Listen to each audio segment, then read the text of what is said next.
On December 14th, 2025, Hollywood did not erupt with headlines. It stopped breathing. The news arrived quietly at first, then spread with a weight that pressed down rather than exploded outward. Rob Reiner, the director whose films once taught audiences how to laugh without cruelty and love without spectacle, was found dead alongside his wife, Michelle Singer Reiner, inside their Brentwood home. There were no flashing sirens captured on television, no grainy footage of suspects being led away. Only a stillness that felt wrong for a city built on noise. According to initial reports, the Los Angeles Fire Department received a medical assistance call shortly after mid-afternoon. When first responders arrived, they discovered both Rob and Michelle deceased. What followed was not the rapid clarity that often accompanies public tragedies, but a widening circle of uncertainty. Investigators confirmed that the deaths appeared violent and that the case was being treated as a homicide, yet they released little else. No official suspect was named. No theory was presented. The house itself, long regarded as a private refuge from Hollywood's glare, showed no signs of forced entry. Windows were intact. Doors were closed. The absence of obvious intrusion did not calm the story. It deepened it. Brentwood is accustomed to discretion. Tree-lined streets, guarded driveways, and a culture of quiet coexistence are part of its design. On that afternoon, neighbors reported nothing unusual. No raised voices, no disturbances, nothing that suggested a crime unfolding behind closed doors. That detail alone reframed the tragedy. When violence occurs without noise, without witnesses, without visible struggle from the outside, the questions turn inward. Investigators acknowledged this reality carefully, emphasizing that the inquiry was ongoing and that conclusions would be premature. The Reiner family released a brief statement asking for privacy. It was notable not for what it said, but for what it did not. There were no explanations, no appeals, no attempts to shape the narrative. Just a request for silence. For a man who spent his life in public discourse, who engaged audiences through stories and debate, the final chapter opened with restraint. Rob Reiner's death landed differently from other Hollywood losses. There was no immediate focus on awards or box office numbers. Instead, people spoke about feelings, about the familiarity of his films, about the way his stories seemed to belong to personal memory rather than cinematic history. Stand By Me, The Princess Bride, When Harry Met Sally, A Few Good Men. These are not spectacles. They were touchstones. Films that did not demand admiration, but invited recognition. That may be why the reaction unfolded slowly. Tributes did not arrive in waves of hyperbole. They arrived in pauses, in sentences that ended early, in memories of moments on set when Reiner lowered his voice instead of raising it, stepped back instead of asserting control. Actors and colleagues remembered him less as a commanding presence and more as a stabilizing one. Someone who created safety rather than fear, trust rather than pressure. Yet even as the industry reflected on his legacy, the facts of the case refused to settle. Law enforcement confirmed that both victims had sustained fatal injuries consistent with an assault. Beyond that, details remained sealed. The investigation was transferred to specialized units within the Los Angeles Police Department, signaling seriousness without signaling direction. Each official update seemed designed not to clarify, but to contain speculation. Speculation, however, does not require permission to grow.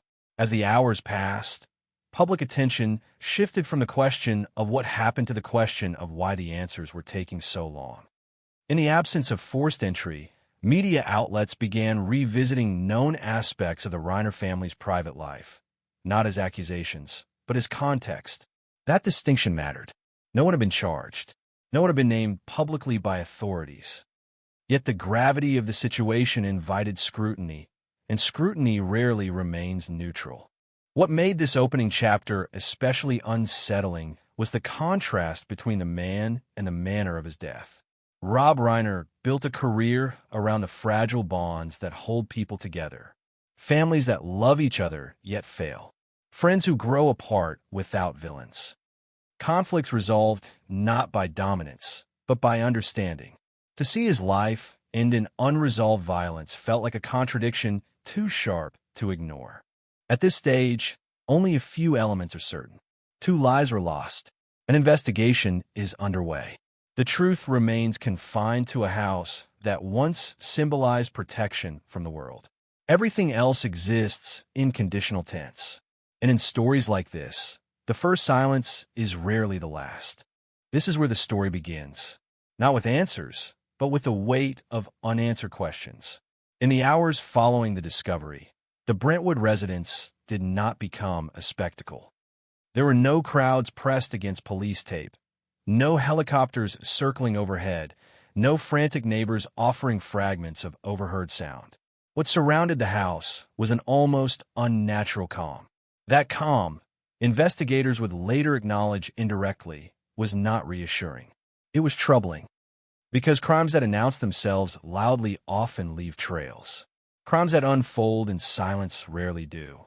Authorities confirmed only a narrow band of information. Both victims were found inside the home.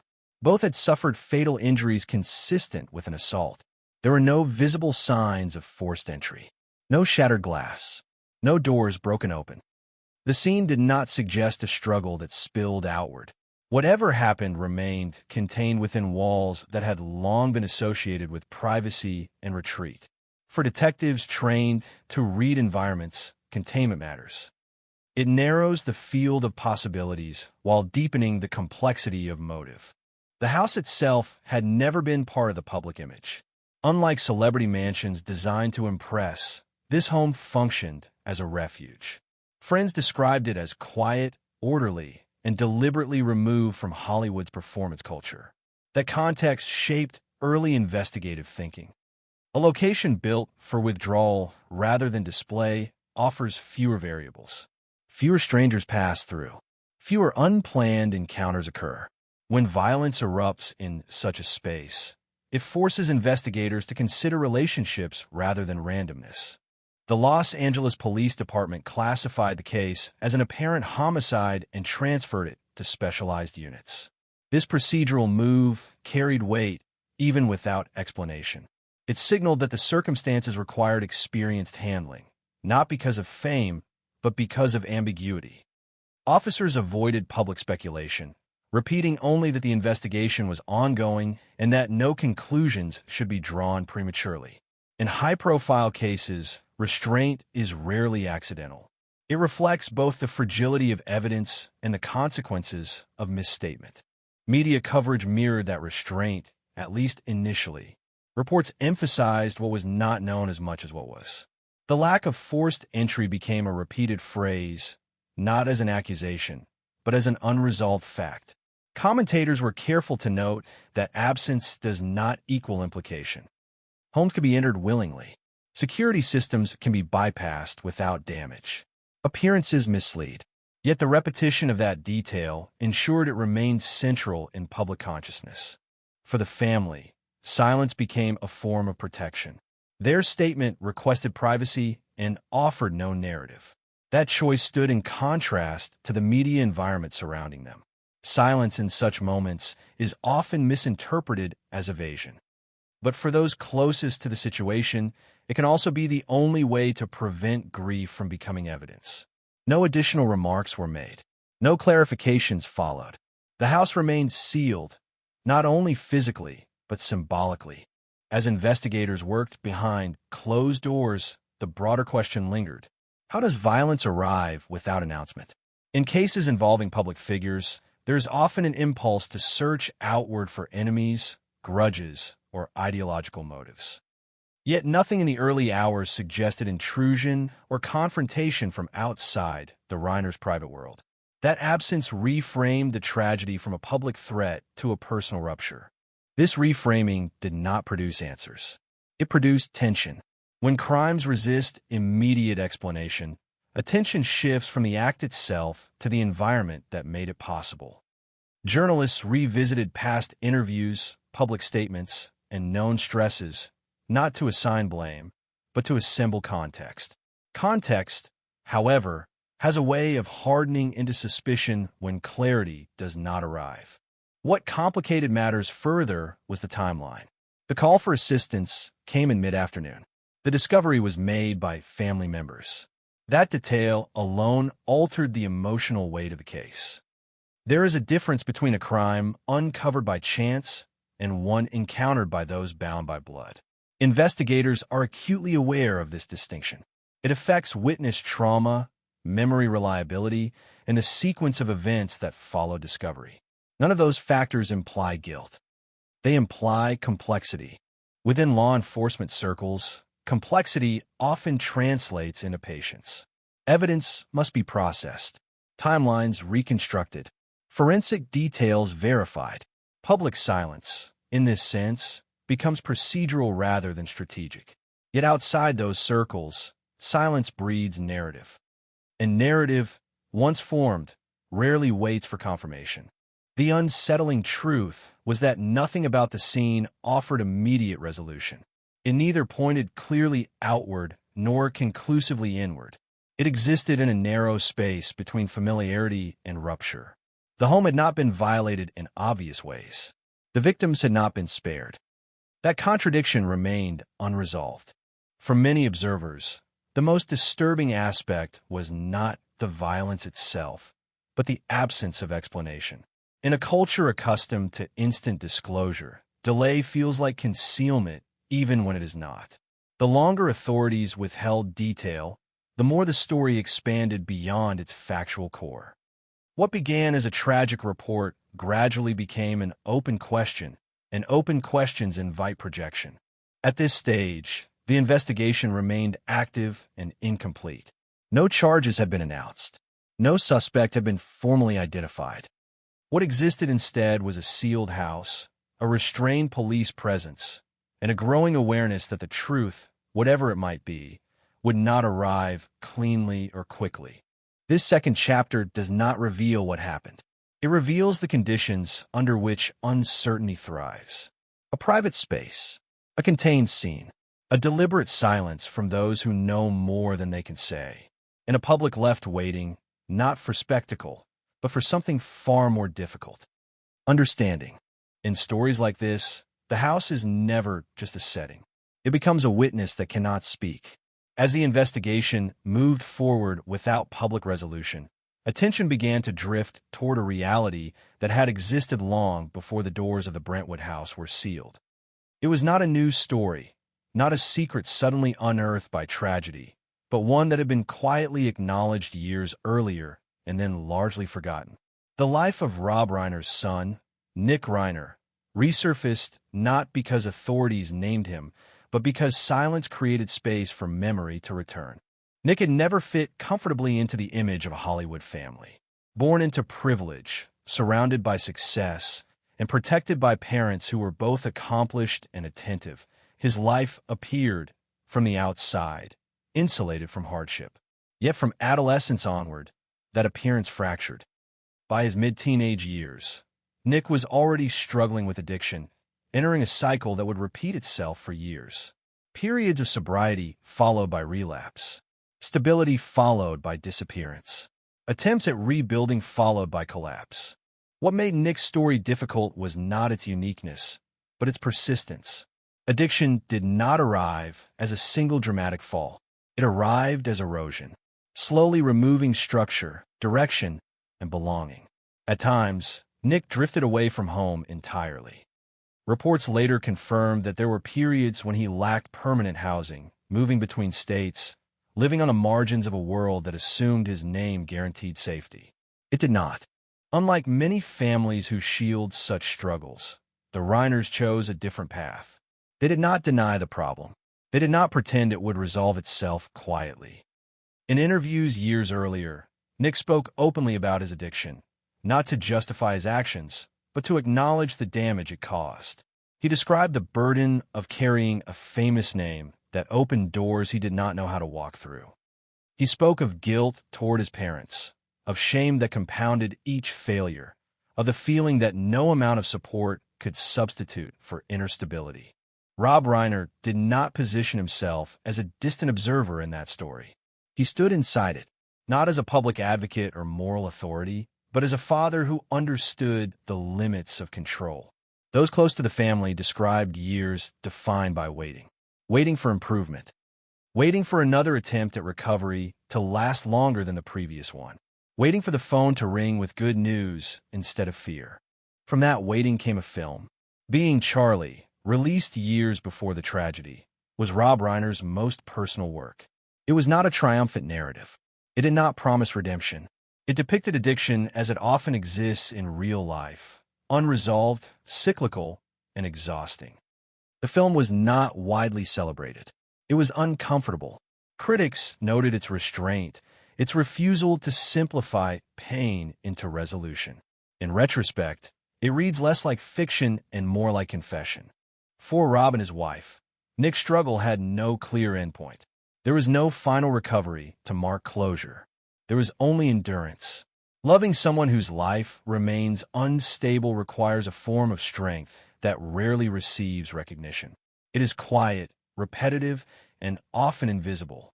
Over time, that endurance reshapes a family's emotional landscape. It introduces a permanent tension, a readiness for crisis that never fully recedes. This history did not make Nick responsible for what occurred in Brentwood. At the time of writing, no official accusation had been made publicly. No charges announced. No statement from law enforcement identifying him as a suspect. Yet history has weight. When tragedy occurs without explanation, known fractures resurface. The media did not invent Nick's past. It revisited it, and revisiting is not neutral. Nick did not speak in the days following the deaths. He did not offer statements or explanations. That silence, like all silences in public tragedy, was interpreted in multiple ways. To some, it appeared ominous. To others, it was consistent with a life spent avoiding the spotlight. Silence does not confirm guilt. It does not confirm innocence. It confirms only absence. What complicates this chapter is the emotional reality beneath the speculation. Even without legal implication, Nick's position within the story is tragic. If he is innocent, he remains a son whose parents died violently, while his past invites suspicion he did not ask for. If he is implicated, then the tragedy expands beyond crime into a collapse that was years in the making. Both possibilities are devastating. Neither offers comfort. Rob Reiner spent his career telling stories about families who love each other yet fail to save one another. He explored that theme repeatedly, not through villains, but through weakness. Through people doing their best within limits they did not choose. In his own life, that theme did not remain theoretical. It became lived experience. The presence of Nick's history within this unfolding story does not function as an answer. It functions as context. Context that explains why this case refuses to remain simple. Why the investigation feels heavier than a standard crime report. Why the public response is marked by unease rather than outrage. As days passed, the focus did not shift toward resolution. It shifted toward endurance. Authorities continued their work behind closed doors. The family remained silent. The house stayed sealed, and the story entered a phase defined not by revelation, but by suspension. This third chapter does not accuse. It does not absolve. It examines the long shadow cast by unresolved struggle, a shadow that existed long before the final day, and that now stretches across every attempt to understand what happened. In tragedies like this, the most painful truth is not what is unknown, but what has been known for a long time and could never be fixed. Long before his name became attached to tragedy, Rob Reiner had already lived several creative lives. Each one carried a different identity, a different risk, and a different form of doubt. To understand why his death resonated so deeply, one must look not at the height of his success, but the unusual way he earned it, slowly, sideways, and often against expectation. Rob Reiner entered public consciousness first as an actor. In the early 1970s, he became widely known for portraying Mike Stivic on the television series All in the Family. The character was outspoken, argumentative, and emblematic of a younger generation challenging inherited values. The role brought fame and recognition, but it also carried an invisible limitation. In the eyes of the industry, Rob Reiner was a television personality. Intelligent, yes. Popular, certainly. But not someone expected to shape stories from behind the camera. This perception followed him for years. When he expressed interest in directing, the reaction was not hostility, but disbelief. Hollywood has always had room for reinvention, but only for those it already trusts. Reiner was liked, but he was not trusted. The difference between those two judgments shaped the most consequential decision of his career. Rather than waiting for permission, he redirected his path. In 1984, he released This Is Spinal Tap, a film that arrived quietly and left loudly. It did not announce itself as revolutionary. It did not argue its importance. It simply observed, with restraint and precision, an industry that often mistook seriousness for depth. Over time, the film revealed a rare directorial instinct. Reiner understood that humor could expose truth more effectively than confrontation. What followed was not repetition, but range. Stand By Me explored childhood without sentimentality. The Princess Bride embraced fantasy without irony. When Harry Met Sally treated love as something awkward and unresolved rather than idealized. Misery examined obsession without spectacle. A Few Good Men framed moral conflict not as a clash of heroes and villains, but as a test of integrity under pressure. These films had little in common on the surface. Their connection existed beneath structure and genre. Rob Reiner was less interested in plot than in behavior. He directed moments when characters hesitated, doubted, or chose restraint over dominance. Drama, in his hands, did not emerge from shouting. It emerged from silence. During this period, Hollywood's perception shifted. He was no longer Carl Reiner's son, no longer the sitcom actor who had wandered into directing. He was recognized as a filmmaker who trusted actors, who listened more than he commanded, and who allowed scenes to breathe.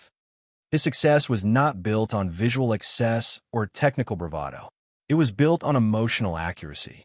Yet success, even sustained success, rarely remains permanent. By the late 1990s, cinematic taste began to change. Faster rhythms, louder spectacle, and franchise-driven storytelling altered the industry's priorities. Rob Reiner did not experience a dramatic fall. There was no scandal, no critical collapse. There was simply a gradual quieting. Projects continued, but they arrived with less attention. Invitations slowed. Meetings no longer centered on his name. In Hollywood, decline is often imagined as failure. In reality, it more often appears as absence. The phone rings less frequently. Scripts circulate without urgency. Decisions are made without waiting. Reiner later described this phase not as rejection, but as displacement. He had not lost his ability. He had lost alignment with the moment. That distinction mattered to him. He did not attempt to reinvent himself through spectacle or provocation. He did not chase relevance. Instead, he accepted a slower rhythm. Smaller projects, fewer expectations, more distance. This period revealed something essential about his character. Rob Reiner did not define himself solely through success. He did not treat obscurity as humiliation. He continued working, speaking thoughtfully about craft, and engaging with cinema as an evolving language rather than a competition he needed to win. In an industry that rewards constant assertion, he chose endurance. It was during these quieter years that the separation between the man and his legacy became clearer. His films remained present in cultural memory, even as his professional visibility receded. People continued to quote lines, revisit scenes, and introduce his work to new generations. Meanwhile, the man himself occupied a more private space. This distance shaped the way his death was received. There was no sense of unfinished ambition, no narrative of wasted potential. Instead, there was recognition. Recognition that his most important work had already entered collective memory. Recognition that he had stepped back not because he was forced out, but because time had moved and he allowed it to. Rob Reiner's career did not end with a final triumph or collapse. It faded into stillness. And in that stillness, his identity shifted from active creator to enduring presence. He became a reference point rather than a headline. That is why the violence that closed his life felt so discordant. His professional arc had been defined by restraint, patience, and human-scale storytelling. To have it conclude with unanswered questions and unresolved force felt like a rupture not only of life, but of narrative. This chapter of his story reminds us that tragedy does not erase legacy, but it can distort the way we encounter it. Rob Reiner's work was never about final answers. It was about the fragile spaces between people, where certainty fails and understanding must be earned. And perhaps that is why his career, like his life, resists clean conclusions. After the height of his filmmaking career had passed, Rob Reiner did not vanish. He also did not attempt a dramatic return. Instead, his life entered a phase that many public figures find difficult to navigate, a period where relevance no longer arrives automatically, and where presence must be chosen rather than demanded. This stage was not defined by loss of ability, but by a widening distance between the storyteller and the audience that once gathered instinctively around his work. In the years following the early 2000s, Reiner continued to make films. They were competent, thoughtful, and consistent with his values, yet they no longer commanded cultural attention. The industry had shifted toward scale, speed, and repetition. Stories were increasingly designed for franchises, algorithms, and immediate impact. Reiner's approach, patient and character-driven, felt out of step with a system that measured success by opening weekends and global reach. This shift did not provoke bitterness. Those close to him described a man who understood the nature of cycles. Hollywood, in his view, did not betray him. It simply moved on. He accepted that truth with an uncommon calm. There are no public complaints, no reinvention attempts designed to shock or provoke. He continued working when projects aligned with his sensibilities and declined when they did not. As his presence behind the camera became quieter, another side of Rob Reiner became more visible. He had always held strong political convictions, but earlier in his career, those views existed alongside his identity as a filmmaker. Over time, particularly after the mid-2000s, the balance shifted. His voice as a political commentator grew louder, more direct, and less restrained. This transition was gradual, not sudden. Reiner did not announce a new role for himself. He simply spoke more openly, more frequently, and with less concern for consensus. For some audiences, this clarity was admirable. It reflected a commitment to civic responsibility and moral conviction. For others, it complicated their relationship with his work. Films once remembered for emotional universality were now revisited through the lens of contemporary political division. What made this period delicate was not the content of his views, but the timing. American public discourse had grown increasingly polarized. In such an environment, visibility often replaces nuance. Reiner's name, once associated primarily with storytelling, became associated with a stance. That association did not erase his artistic legacy, but it reframed how parts of the audience engaged with it. Importantly, Reiner did not turn his films into vehicles for political messaging. He did not revise his past work to align with present debates. His earlier films remained intact, untouched by ideological retrofitting. The separation between art and advocacy remained clear in his own mind, even as the public increasingly blurred it. Within the industry, this visibility carried consequences that were subtle but real. Meetings became more cautious. Partnerships less automatic, not because of doubt about his skill, but because of what his name now represented in an environment sensitive to controversy. Hollywood rarely announces such shifts openly. It signals them through silence, through projects that move forward without certain names attached. Reiner appeared aware of this dynamic. He spoke in interviews with the tone of someone who had already accepted the cost of speaking plainly. He did not seek reconciliation with those who disagreed. He also did not dramatize his marginalization. Instead, he framed it as a choice. If clarity required distance, distance was acceptable. As his public identity evolved, his private life grew more central. Family, memory, and reflection replaced ambition. The death of his father, Carl Reiner, in 2020 marked a profound turning point. To the world, it was the passing of a beloved figure. To Rob, it was the loss of the one person who had existed as both foundation and shadow throughout his life. In later interviews, he described feeling unanchored after that loss, despite his age. Not because he lacked support, but because the presence that had quietly validated his existence was gone. Carl Reiner had been the one person before whom Rob did not need to justify his choices. With him gone, the sense of having arrived finally gave way to a deeper solitude. This period of solitude did not manifest as withdrawal, but as stillness. Rob Reiner did not chase new relevance. He did not attempt to reclaim centrality. He remained engaged, vocal, and thoughtful, yet clearly removed from the need to be heard by everyone. His life narrowed, not in possibility, but in focus. This narrowing shaped the way his final years unfolded. He was no longer buffered by the constant noise of professional urgency. The world did not intrude as often. That quiet might have appeared peaceful from the outside, but quiet does not erase long-standing emotional strain. It simply creates space where unresolved tensions can be felt more acutely.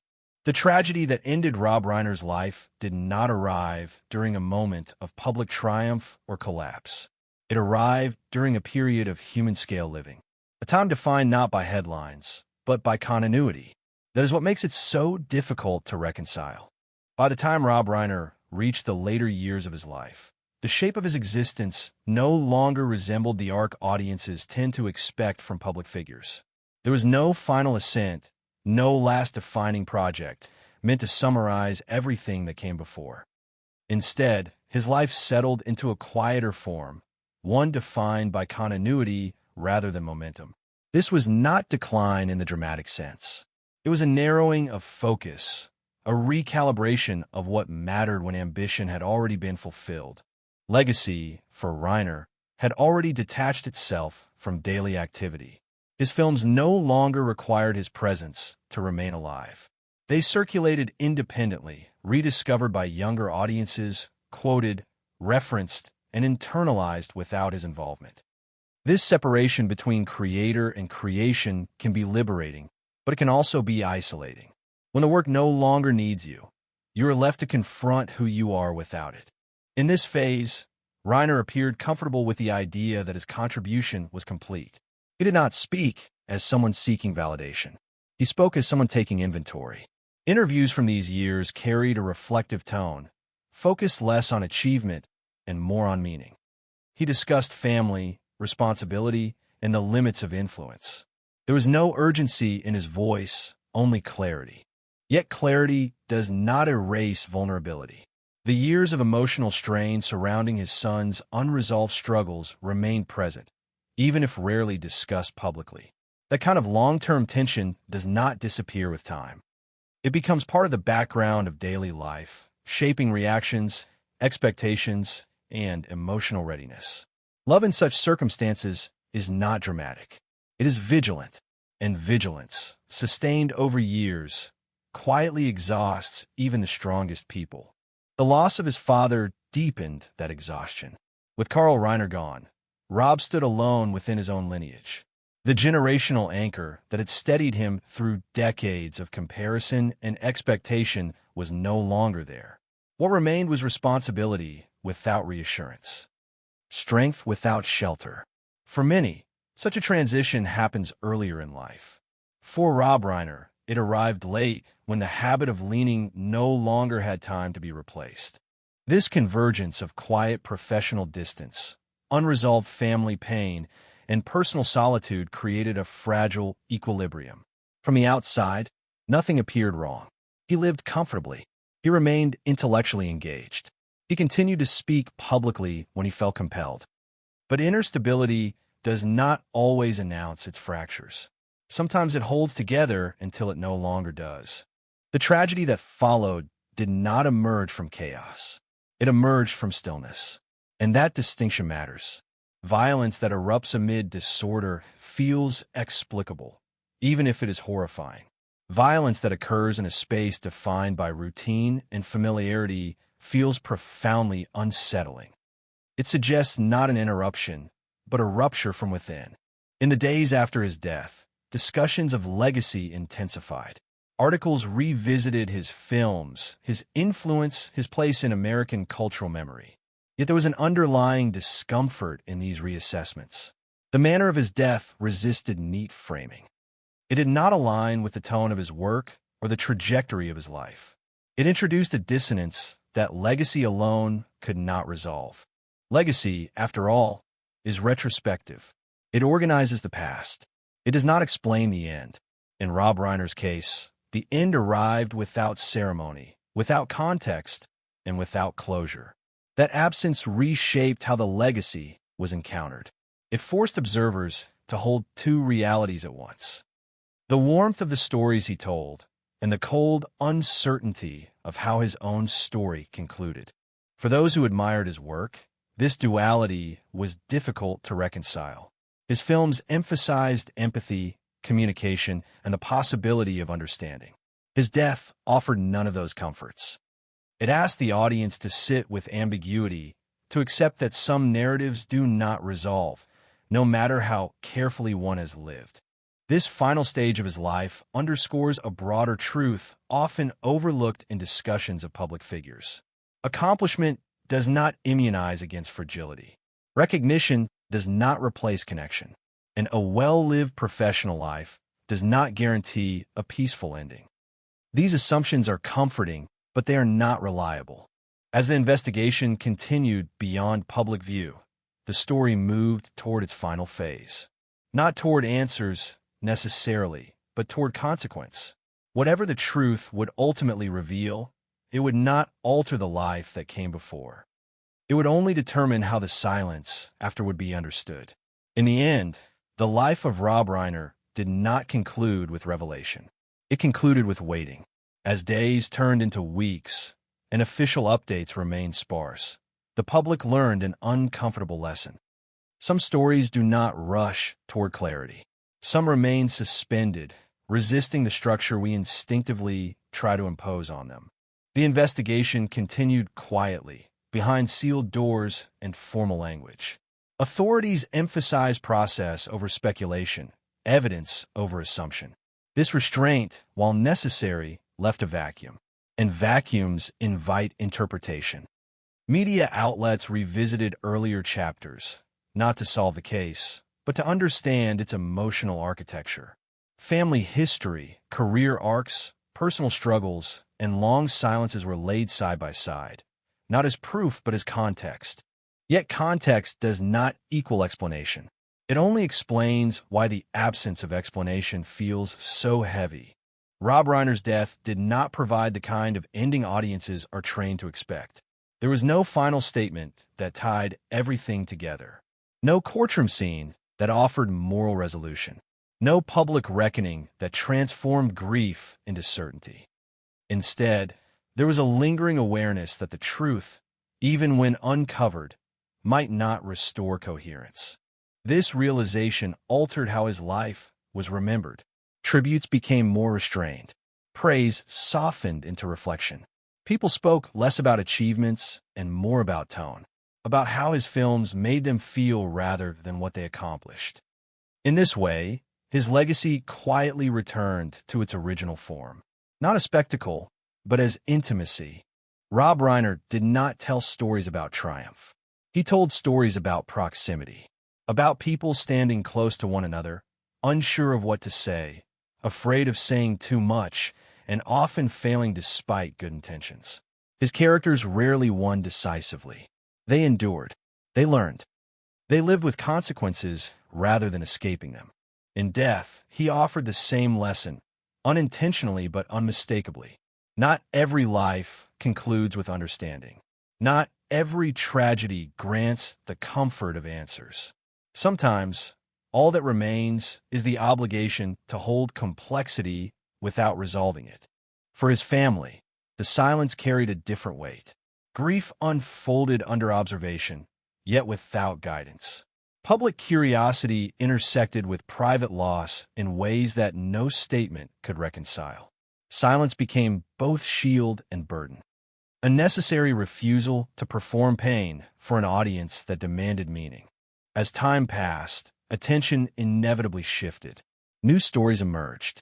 Other tragedies took the spotlight. But the questions surrounding Rob Reiner's final days did not disappear. They receded, lingering beneath the surface of public memory, resurfacing whenever his name was mentioned or his films were revisited. This persistence revealed something essential. His death was not remembered because of its violence alone. It was remembered because it contradicted the life that preceded it. A life devoted to warmth ended in cold uncertainty. A storyteller who valued understanding left behind a mystery. And perhaps that is where the story must remain. In an age that demands immediacy, resolution, and certainty, this case resisted all three. It reminded us that truth does not always arrive on our schedule, and closure is not guaranteed. The desire for answers is human. The acceptance of their absence is harder. Rob Reiner's legacy does not depend on how his life ended. It exists independently, woven into cultural memory through stories that continue to resonate. His films remain. His voice echoes in moments of honesty, restraint, and emotional clarity. That legacy is intact. What his death leaves behind is not a lesson in crime, but a lesson in humility. A reminder that even the most carefully constructed lives contain elements beyond explanation. That understanding is not always granted, and that sometimes the most honest ending is one that does not resolve. The story closes here, not because it has finished, but because it has reached the point where speculation must yield to silence.